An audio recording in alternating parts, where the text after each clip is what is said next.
네, 안녕하세요. 저는 가톨릭대학교 은평성모병원에서 재직하고 있는 이준엽이라고 합니다.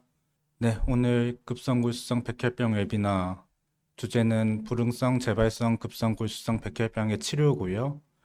그 환우분들한테 최대한 쉽고 간단하게 말씀드리도록 하겠습니다. 네, 급성골수성 백혈병의 발병률입니다. 우리나라 데이터는 아니고 미국 데이터고요. 1980년 이전 그리고 최근 2016년까지 백혈병 발병률을 보면 조금씩 전체적으로 우상향하는 걸 봐서 이제 백혈병의 발병률이 시간이 지날수록 점점 늘어나는 병임을 알 수 있습니다. 그중에 가운데 파란 선이 전체 인구인데 전체 인구 약 10만 명당 3.6명 정도가 발생한다고 하고 남자가 여자보다 더 많이 발생하는 병입니다. 대략 한 1.5대 1 정도 비율이 보이는데 남자는 10만 명당 4.5명, 여자는 10만 명당 3명 정도 발생하는 질환입니다.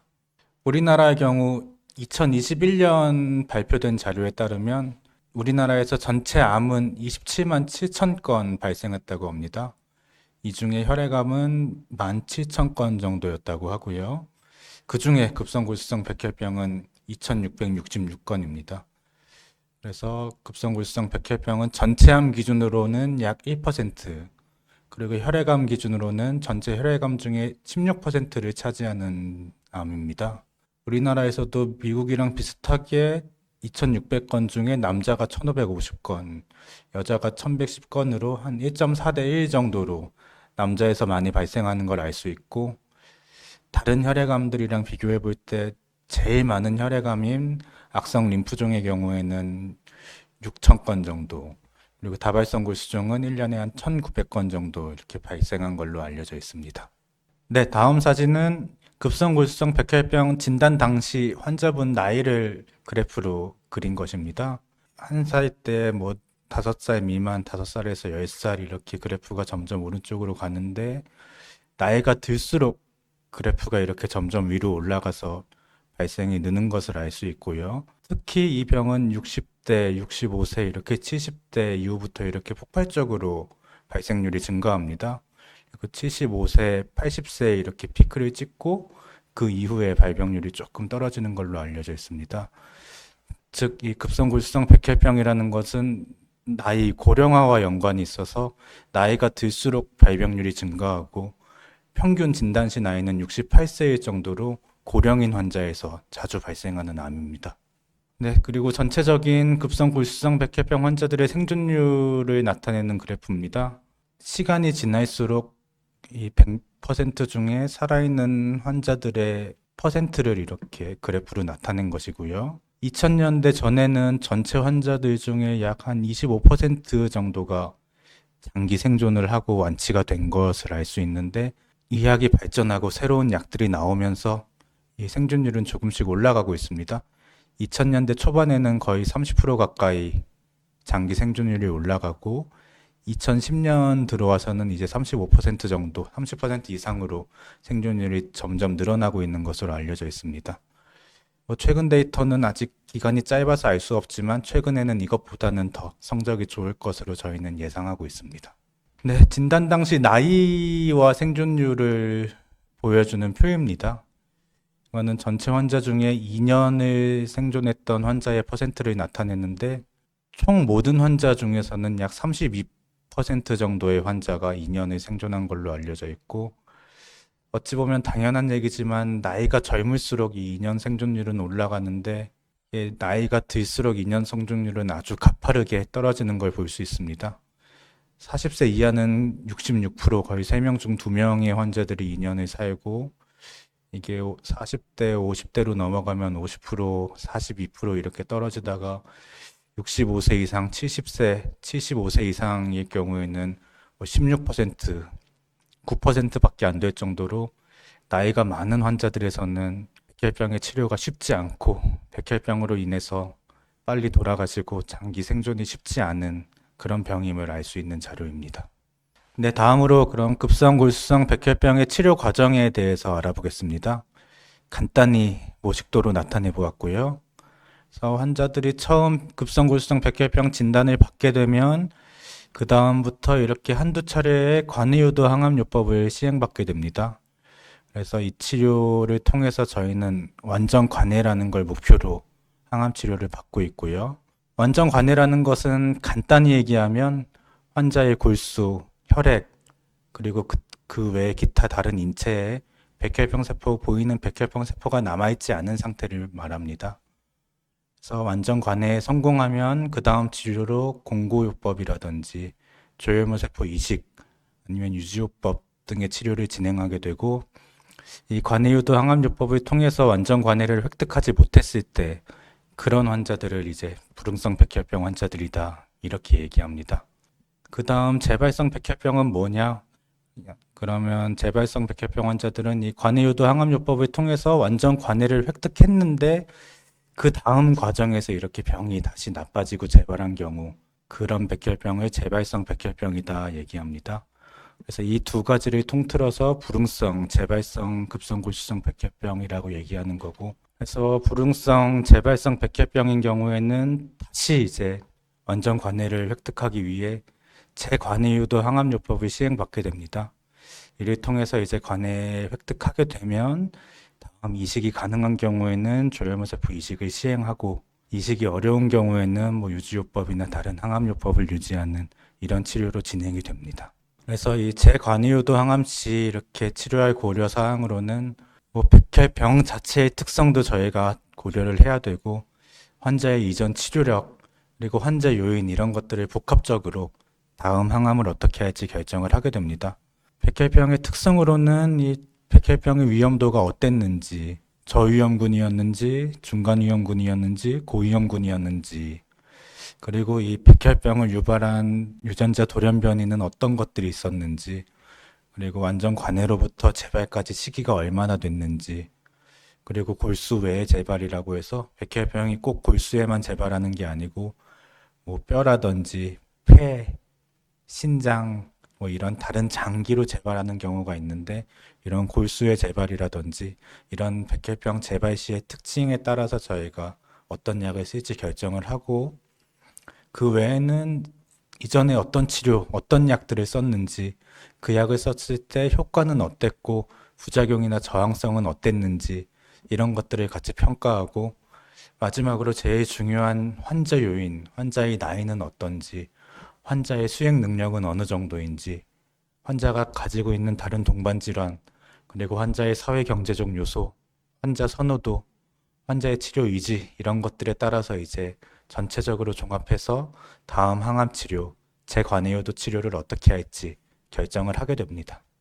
네, 재관해유도 항암 치료의 종류입니다. 1번으로는 가능한 임상시험이 있으면 임상시험을 참가하는 게 제일 좋겠지만, 현실적으로 이렇게 지금 불응성, 재발성 백혈병에서 임상시험을 할 수 있는 기관이 많지는 않은 것이 사실이고요.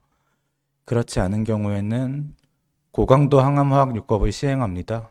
이 고강도라는 얘기는 1차 관해유도에 실패했거나 아니면 성공하고 그 이후에 재발했다는 얘기이기 때문에 이전에 했던 항암보다 더 고강도로 항암제의 용량도 올라가고 종류도 더 많아지고 이렇게 고강도로 항암화학요법을 한다는 얘기고요.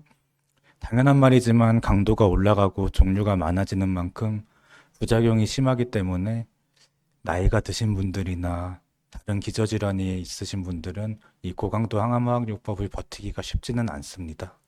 그래서 그런 것들에 대안으로 요새 가능하고 새로 나온 신약들인 표적 치료제를 저희가 사용을 하고 있고요. 그 외에도 또 표적 치료제 하나만 사용하는 것이 아니고 표적 치료제와 이렇게 강도가 높지 않은 저강도 항암화학요법을 같이 사용해서 이 백혈병 치료의 성공률을 더 올리려는 노력을 하고 있고, 그 외에 마지막은 이 공여자 림프구 주입술이라고, 이거는 조혈모세포 이식을 한 이후에 재발된 환자들에게만 해당되는 얘기지만, 재발한 환자들한테 그 이후에 공여자의 림프구를 추가로 주입해서 백혈병을 조절하려는 이런 목적의 치료까지도 같이 하고 있습니다. 각각에 대해서 하나하나 조금 더 자세히 살펴보겠습니다. 네, 먼저 고강도 항암화학요법입니다. 뭐 이렇게 다양한 항암화학요법이 있습니다. 뭐 저희가 흔히 뭐 맥이라고 하고 플라그아이다라고 하고 아니면 플랑, 클라그라고 하는 등 이렇게 다양한 세 종류 이상의 항암제를 병합해서 고강도로 이렇게 치료를 하는 것인데요. 결국 1차 치료에 실패하거나 재발한 환자들이기 때문에 고강도의 치료를 통해서 다시 완전 관해를 획득하는 것이 목표고 그 이후에는 최종적으로는 동종 조혈모 세포 이식으로 연결하는 것이 이 치료의 목표입니다. 하지만 성공률이 높진 않아서 보통 한 40에서 50% 정도에서만 완전 관해를 획득한다고 알려져 있고 말 그대로 고강도 치료이기 때문에 사망률이 한 20%에서 30%나 되는 이 높은 사망률을 가지고 있는 어려운 치료입니다. 그렇기 때문에 동반 질환이 많거나 고령인 환자들에게서는 사용이 쉽지 않고 치료했을 때 어쩔 수 없이 치료했다라고 하면 사망률이 생길 확률이 더 올라가게 됩니다. 그래서 요새는 이 고강도 항암화학 요법 대신에 이 표적 치료제를 저희가 쓸 수 있으면 적극적으로 활용하고 있습니다. 지금 우리나라에서 사용할 수 있고 지금도 현재 널리 사용하고 있는 조스파타라는 표적 치료제에 대해서 먼저 말씀드리겠습니다. 이 급성 골수성 백혈병은 이 FLT3라고 하는 유전자 돌연변이를 가지고 있는 백혈병이 많습니다. 이 FLT3 돌연변이가 있으면 이들의 과활성화를 통해서 백혈병 세포가 증식하고 과발현하고 이런 기전을 통해서 백혈병을 일으키고 나빠지게 만드는 것으로 알려져 있는데 FLT3 변이에는 이렇게 아래와 같이 FLT3-ITD, FLT3-TKD라고 하는 두 가지 종류가 존재합니다. 특히나 이 FLT3-ITD라고 하는 것은 전체 급성 골수성 백혈병 환자들의 한 20%에서 30% 정도 발생하고 이 변이가 있는 환자들은 그동안 굉장히 치료가 어렵고 안 좋은 예후를 갖고 있었습니다. 안 좋은 예후라는 것은 결국 똑같은 치료를 해도 관해에 획득하지 못할 확률이 높고 아니면 관해에 성공을 해서 추가 치료를 하고 동종 조혈모 세포 이식까지 진행을 했다고 하더라도 재발률이 높고 그래서 치료가 쉽지 않은 그런 백혈병이었는데 지금은 이 조스파타라고 하는 FLT3 변이에 대한 표적 치료제가 나왔기 때문에 그런 환자들의 치료 성공률이 많이 올라갔습니다. 이 FLT3-ITD 말고 FLT3-TKD 변이라는 것도 있는데 이거는 전체 환자의 한 5에서 10% 정도 발현되는 것으로 알려져 있고 예후와는 큰 연관성은 없지만 이런 돌연 변이가 있는 환자들도 이렇게 재발했을 때 아니면 불응성일 때 이 조스파타라는 약을 사용함으로써 이 백혈병을 조절하고 다음 치료를 할 수가 있습니다. 그래서 이 FLT3 변이로 인한 과활성화를 억제하기 때문에 백혈병 세포를 사멸시키고 이를 통해서 백혈병을 조절하는 이런 역할의 약입니다. 그래서 간단히 그래프 하나 살펴보면 이 조스파타의 효능에 대한 그래프입니다. 이 위에 보이는 파란색이 이 불응성, 재발성 환자에서 조스파타를 사용했을 때 생존율이고 밑에 보이는 빨간색으로 보이는 선이 이 급성, 골수성, 불응성, 재발성 백혈병 환자에서 그 외에 기존 치료, 다른 표준 치료를 했을 때 평균 생존율입니다.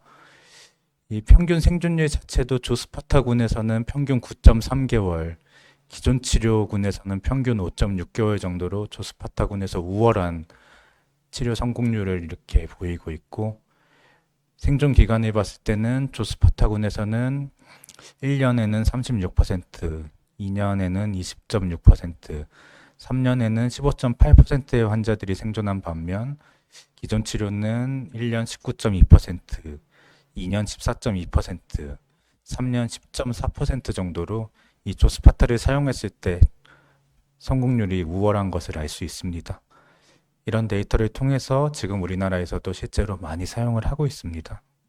그 외에 다른 표적 치료제는 아쉽지만 국내에서는 아직 사용할 수 있는 약은 없습니다. 이 IDH1 억제제라고 하는 팁소보라는 약도 있고 이 IDH2 억제제인 이디파 아니면 해쪽경으로 차단제라는 다우리소 이러한 표적 치료제들이 개발되고 뭐 유럽이라든지 다른 나라에서는 지금 사용되고 있는데 아직은 우리나라에서 사용은 어렵고 하루빨리 이런 약들이 같이 들어와서 환자들한테 도움이 될 수 있었으면 좋겠습니다. 표적 치료제의 장점은 기존 항암제에 비해서 부작용이 적어서 동반 질환이 많은 고령의 환자들에게서도 비교적 안전하게 사용할 수 있습니다. 특히 이전에 얘기 드렸던 이 고강도 항암 치료는 정말 합병증이 많이 발생하고 힘든 치료이기 때문에 한 65세 이상의 고령 환자들 아니면 뭐 심장이나 폐 아니면 다른 뭐 신장이나 간 기능이 안 좋은 환자들에게서는 정말 선택하기가 쉽지가 않았는데 이런 표적 치료제는 그런 환자들에게서도 비교적 안전하게 사용할 수 있습니다. 그리고 두 번째 장점은 경구약제이기 때문에 입원이 불필요하고 외래에서 통원 치료가 가능합니다.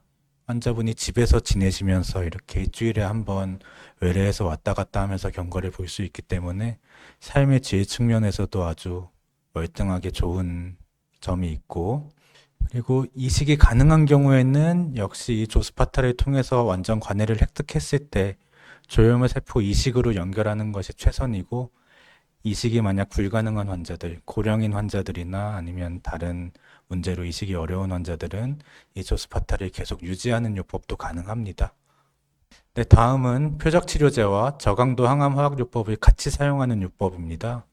지금 우리나라에서 사용할 수 있는 이 대표적인 요법이 벤클라스탈 병용요법이고 이것도 최근 2, 3년 내에 국내에서 많이 사용하고 있습니다.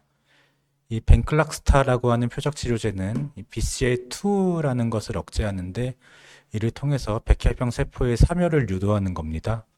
이 벤클락스타는 단독으로 쓰는 게 아니고 비다자라는 약이라든지 다코젠 아니면 저강도 시타라빈 이런 항암제와 병합해서 두 가지 약을 같이 사용하고 그럴 경우에 효과가 좋은 것을 알 수 있습니다.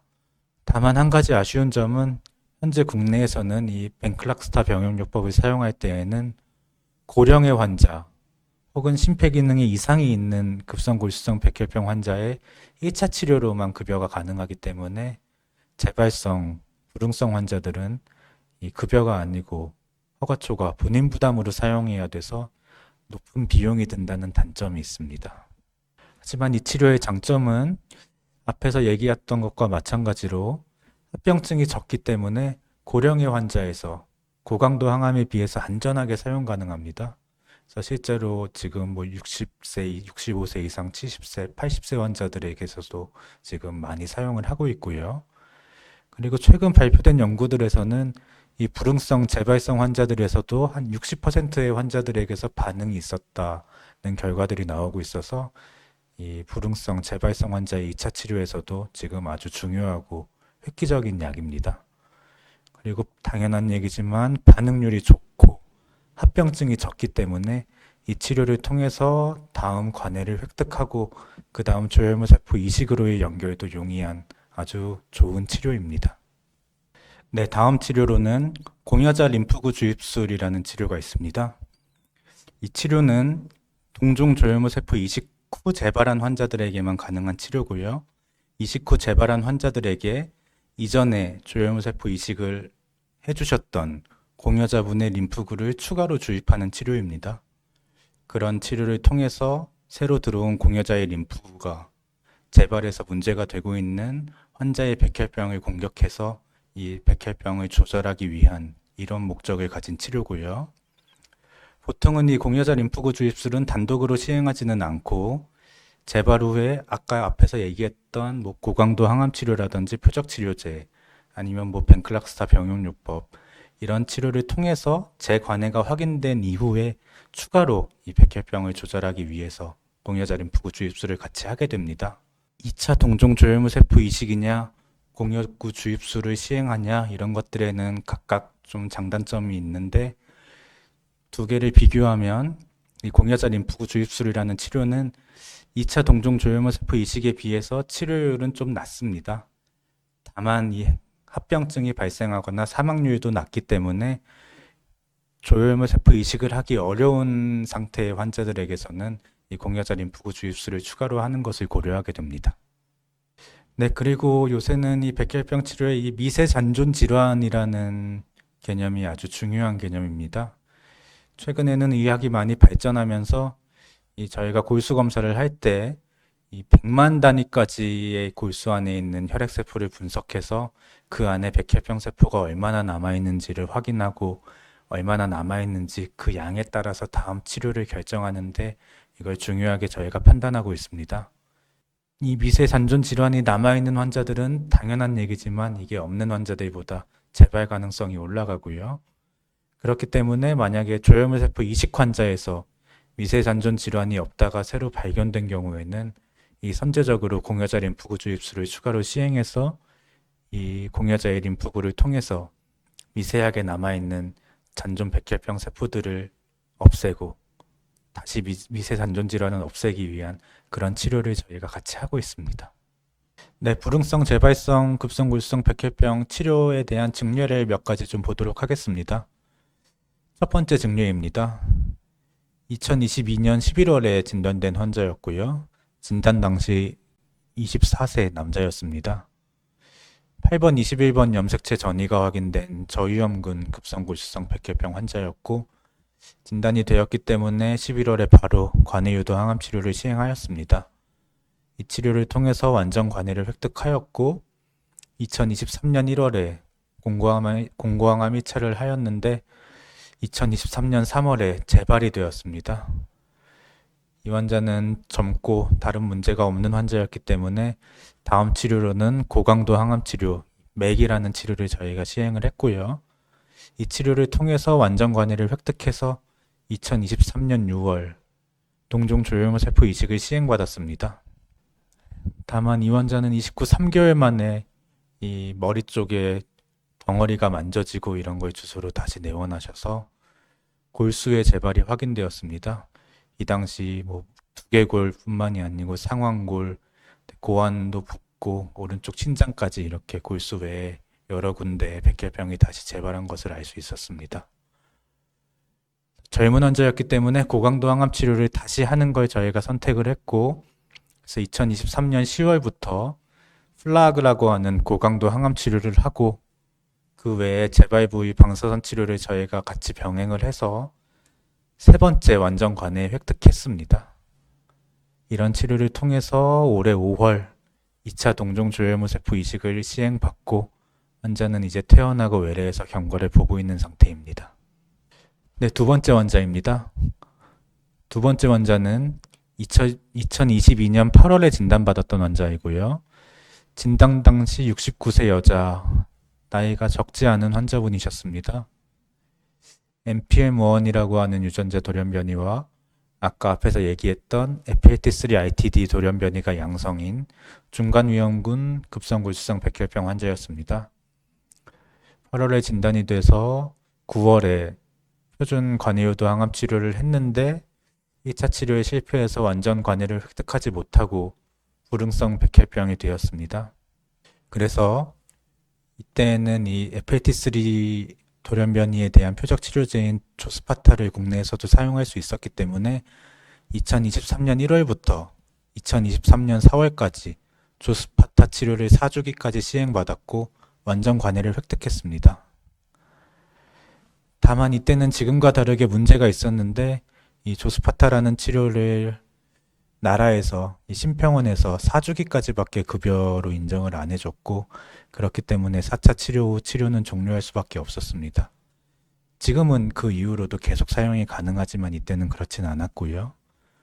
그래서 4월에 치료 마무리하고 완전 관해를 획득했지만 4개월 만인 2023년 8월에 재발을 했습니다.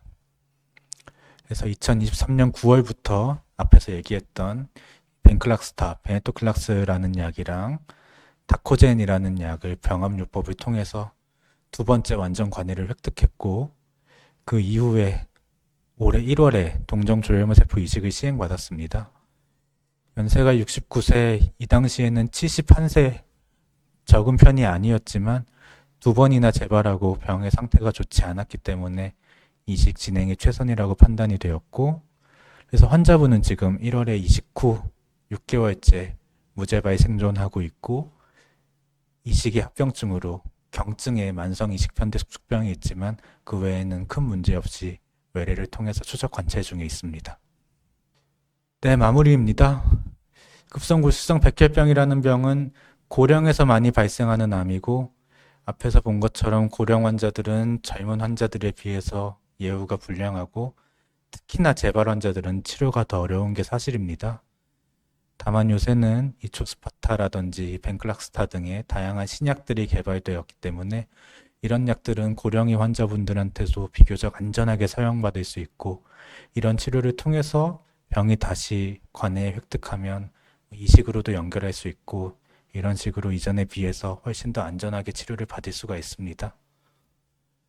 그 외에도 요새 뭐 많이 들어보셨겠지만 이 카티라는 치료 아직 급성골수성 백혈병에서는 인정된 카티는 없지만 뭐 카티, 이중항체 치료 이런 림프종이나 골수종에서는 이런 약들이 지금 많이 쓰이고 있는데 급성골수성 백혈병에서도 이런 치료에 대한 연구가 지금 계속되고 이런 것들에 대한 임상이 계속되고 있기 때문에 앞으로 더욱 다양한 효과적인 치료 방법이 나올 것으로 생각됩니다. 네, 이상입니다.